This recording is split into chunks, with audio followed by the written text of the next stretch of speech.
Hey there, my name is Marquez, and in this video I'm going to review VidIQ, and I'm going to share with you my own perspective and my own truth for it. So maybe you saw an ad or some creator recommending it, that this is the best tool that you can use for your own YouTube channel. Many times these creators are recommending it only because they are getting good affiliate commissions from it. So my own truth is that you don't really need it to grow your own YouTube channel, and the features it offers, they are okay-ish, but they are not that great for the actual growth. I'm going to explain why and what are some alternatives and what I recommend you to do as a full-time YouTuber myself. So the first thing are daily ideas. So here with VidIQ, you're gonna have spark ideas for your next video with the AI, but you can use just ChatGPT for that. You don't need to use VidIQ for it. The second thing is that you can browse your competitors and just browse around YouTube what kind of thing you want to create, and then you can just take the titles from the competitors, put them to ChatGPT, and let the ChatGPT to generate what kind of videos you could create. The next thing what you can do is listen to your own intuition, to do what you feel is right, to do what kind of videos you want to make. And for me, those that I felt that are right to do, they are performing the best, that I just enjoyed the most. And the next thing is that you can use this view stats site where you're going to find top 100 videos by countries and by categories that you can do for yourself or research what kind of thing that you could create.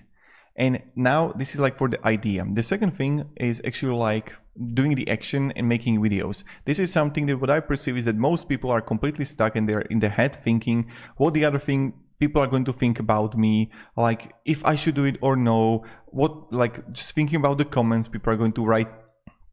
And my is kind of mode that how I work, I just focus on the action, is that no one really cares.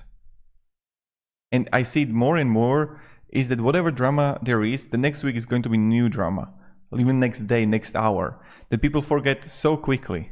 So for me, it's just like, just do the work. And then when you're going to do the work, what you want to do and what I do is that I just like learn, okay, how can I improve my videos? How can I improve my workflow? How can I improve my sleep? How can I improve like other areas of my life that can help to make videos better? Also, another thing is to learning and testing different thumbnails, different titles, and always testing and adapting, and then finding a group, for example, on Discord that can help you to give you advice on how you can improve your own YouTube channel. So this is something that what I perceive is important, but primarily just focus on the action. There was a time that I was like battling a lot of anxiety things, and I'm like, oh, I don't know what can I create and things like that. And I'm like, when I look on the past 4 months, I didn't create many videos. And I'm like, bro, like I'm just stuck in this kind of like anxiety mode and I wasn't creating any videos. And I'm like, then what I'm talking about, right? And then I see everybody else like making videos. So I start doing, just do the action, focus every day on the action, just do it. And you will see that the results will come. But when you're constantly adapting, learning and testing out, the things are then different because you are on the move. You are not thinking and stuck in your head. So this is something that regards the creation that I recommend to do. Now, the third thing is like the keyword tools that you're going to find with VidIQ. The problem with keyword tools, and I built multiple successful YouTube channels primarily focused on the like search-based content. Therefore, I got a lot of experience in keyword research. And for example, here you're going to write how to make a Shopify website, and it's going to list you as a medium. It's not medium at all. Like this is such a high competitive keyword that I wouldn't really recommend make a website. If you get a lot of results with Shopify, then good. But other than that, you're going to find plenty of the keywords. For example, this kind of data or whatever they have it is just plain wrong in my opinion. The second thing is that for the search videos, what I recommend to do if you want to do the keyword research, you can do the keyword research as standard here, that how to add, and you're gonna have like how to Canva, how to add, and there are plenty of videos on how you can do the keyword research. For example, from Yuri Automation, you're gonna find this video which is called Free YouTube Keyword Research Course, and he's good. So you can listen to his advice. He got a lot of results from the search-based stuff, and I highly recommend to check him out and his video for it. So this is for that. Now there comes the keyword research. Primarily what I again recommend to do is just focus on creating and then learning 1% at a time and becoming better. That's the way to go. That's what at least I found out. Not really focusing what kind of results you're getting, but again, constantly testing, constantly action. There was this also quote from Dr. K that the only thing I can control is my action. The only thing I can control are my results. So this is the thing, is that when there is like in this Taoism or where is that, or Buddhism, Hinduism, whatever, is that you are a person with a bow and an arrow, right? And you have a target that you want to fire. But what you can control? I can control only how I stand, how I hold my bow, how I'm like pressing the arrow and releasing. That's the thing that I can control. I can control if I'm going to hit the target. So I'm not going to judge myself if I'm hitting the target or no. What I'm practicing is how can I improve how I hold the bow, how I work with breath, what I do with the arrow, how I stand. Those things I can control. So in the moment when you're going to release videos, you just want to put it out there, put it out there, put it out there. But you want to have and be in a position that you can stand behind the content that you make. This is something that I wasn't really doing in the past, that I knew the thing is going to make me money, but I didn't feel good inside. And this is something that I don't do anymore, is that when there is a video, I have only question, does it provide value? This is the only thing. And the second thing is that, can I like sign myself on it? That, okay, this is the video that I made. If that's the truth, then I release it. Because that's my own truth. So this is the same thing with this video. In the past, I'll be doing videos that I knew they are going to make money. They were like clickbaity, but something fell off inside. And I don't really like going with that feeling anymore, to be honest. So then comes the next thing that you're going to have here, where you're going to have the test my thumbnails. This is for the titles and thumbnails and how we can work with that. So with the thumbnails and titles, what I recommend to do is that use this site, check your competitors, or like you can use it in Canva. Download the free thumbnails of your competitors of your next video that you want to make and put your thumbnail next to it. And now analyze for yourself, okay, would I click on my thumbnail? Like that's it. Would I click on my thumbnail or would I click on there rather? And same thing with titles. When you're going to compare the titles, would I click on my title or the competitor's title? So I'm going to show you the example here. I made just a review video about a site called Cursive.io. Look at that. Cursive.io review. This is my thumbnail, my video. I'm in second position and look how many videos there are already on it. There are like multiple videos and I'm getting the second or the first rank. And you know why is that? Because look at that. I have the picture there of myself. Everybody else got only these Canva pictures. Then I have the red there, the scam alert, because it's a scam. No one got that, right? So I'm like creating this kind of that okay, in what way I'm better than them? And therefore I know that people are going to click on it because I would click on my video rather than theirs. And this is how I'm thinking. So again, when I put my video, their video, and these two videos, I would click on mine. Like you can see, like, would you click on this? Would you click on this? Would you click on this? Or would you click on mine? I would click on mine. Same thing, watch this before buying. Here is just Cursive.io review. Legit or scam. Cursive.io review. But here, watch this before buying. You know, like you can just play around with the words and this is the same thing. The next thing is that you want to have it like, okay, you're going to hide the title and you're going to have only thumbnail. Can you understand the thumbnail without the title? If no, you need to do it better. Because the person needs to know in matter of like microseconds based on the thumbnail what is going to happen in the video. But if the thumbnail is hard to understand, then the title is not going to, like, okay, title is important, but this is something that I perceive is important. It's just like, okay, hide the title and have only thumbnail. Can you understand it?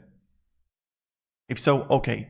And then you can also compare the titles. So when I'm going to like remove the thumbnails and I'm going to have only titles here, like, okay, how can I have better title than these people here? And this is how I'm always thinking when I'm making videos. So that's for this part here, and for the thumbnails and titles, how we can work. Then come the description and tags. Those things are useless. What I recommend to do is have in the description one important link, and that's my strategy right now. You just have one important link, the most important one. So let's say you're making some kind of, you're talking about SEO, have just one link there, and maybe really on the bottom social media, but that, like, descriptions are not that important. And same with the tags. When I see that people are making for half an hour their description and tags, it's all wrong.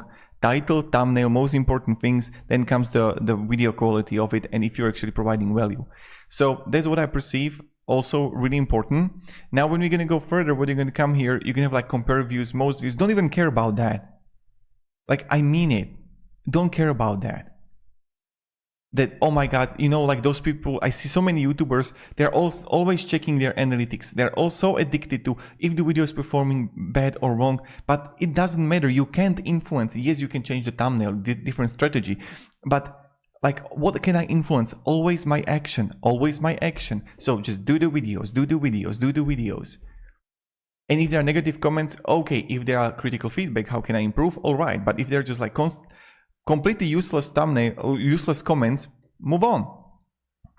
Because plenty of people, it's most easier thing to stand behind the computer and be negative and type negative things. Most easier thing in the world to create a drama channel in which you are like judging someone, right? Most easier thing in the world.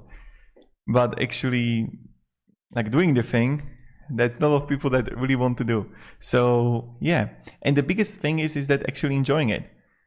Like, for example, I don't play video games, therefore I don't do video game content. I don't listen to music, I'm not doing the musical content. And I like making videos like these, therefore I make them. It makes me fun, I like that, and it's good. So this is pretty much it. I'm not really going to talk about the pricing, and I just want to share that these are the things that you want to actually focus on, and they are going to provide the results. Checking the most views, the compare views, productivity views, the analytics itself on the YouTube is going to be sufficient for it. You don't really have to have like a VidIQ for it, and another tool where you would like check the stats and you can have analysis paralysis on how things are performing, if they are performing good or if they're performing bad. So I highly recommend to do, and also use a view stats tool only because of this. I will show you if you're watching until this point. With the view stats tool, you will see right here that you have option to find that you're gonna have for the past year how many views it has been getting. You see with the view stats tool, I don't know, wait a second, I don't know if you're seeing this, so I'm going to remove my camera for it. But here you see with the view stats, you see the person changed the thumbnails, the titles. So he was changing the titles, and you can see that. Like, okay, all right, I get it. Then you see view more details. And this is for the video that you can like create an account that you're gonna have just a data for it if you want to analyze the competitors. And there you're gonna have for the past 90 days. And then you see the compare here that you can browse channel videos. You can see the ranking from his videos, like what is performing the best, and overview. Do you see that? So view stats tool, this is amazing how you can understand the competitors, and this is what I highly recommend to do. So that's pretty much it for me for this video. I don't know what else to share with you, but primarily you don't need VidIQ. I just shared what you can do, how you can focus, what to focus on, but primarily learn how to optimize the cheap dopamine so you're gonna get actually motivation to work. Learn how to optimize what you eat and how you sleep.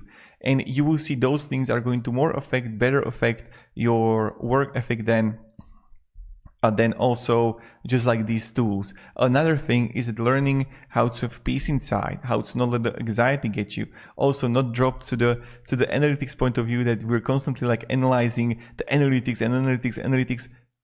One step at a time to improve. This is the same thing with the gym. When I came to the gym first time, I was really weak. I didn't really know even how to handle the lowest weight. And there was a trainer to help me. And right now, step by step, half a year or like maybe it's like 7-8 months, I'm in complete different numbers. But again, step by step. You're here right now. Okay, what are you challenging? What are the things that you don't know how to work with? Okay, let's go for the next step. Let's go for the next step. And then you see this, the more you're gonna do, the better you're gonna be at it. And slowly we'll get there. And even there is this saying, right, that Rome wasn't built in a day, right? And you can get lucky, but what I focus on primarily is that, okay, how can I build a sustainable, good business that can last years? And how can I stay healthy so I can work for the next 50, 70 years? This is how I'm thinking. And this is how I'm behaving. So to work for the next 70 years, not to work for the next 2 years and then do what, right? Like I enjoy building. So yeah, thank you very much for watching. I don't know if this video is going to be helpful to someone, but I hope it does. Thank you very much and have a great day and goodbye.